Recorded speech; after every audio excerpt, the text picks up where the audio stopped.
In 2014, bus benches began disappearing around Arvada. 153 bus benches were removed by a company called CBS Outdoor. The disappearing act turned out not to be such a mystery, just a business decision by CBS Outdoor. They decided to change their business model and no longer use benches for advertising and remove the benches in November of 2014. The decision left RTD bus riders standing out in the cold. We had several complaints from residents as well as employees. The Arvada Parks Department came to the rescue with temporary benches at a few locations. One being 52nd and Wadsworth. The Costco employees really wanted to sit down after a long day of standing at work. But the city didn't want to get into the bus bench business. That would be a huge cost and a lot of maintenance. And typical bus bench companies make their money from advertising. The city doesn't really have an advertising arm to it, so we'd rather that be left to the private sector.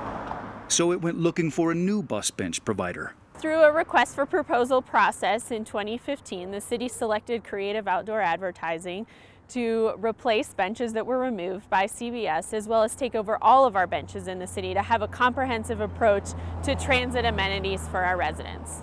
The city now has a 10-year agreement with Creative Outdoor Advertising, which plans to install a bus bench model it calls the Lexington.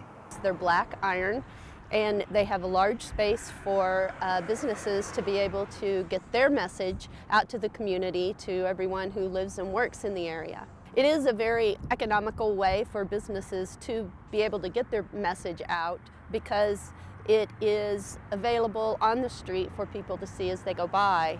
24 hours a day, 7 days a week. So Creative Outdoor Advertising will begin installing benches in mid-February throughout the summer of 2016, with some of the priority areas being the places where we lost benches. Each bench has to be permitted with the city. It's actually a revenue generator. So Creative Outdoor will pay an annual fee to essentially lease the right-of-way from the city each year.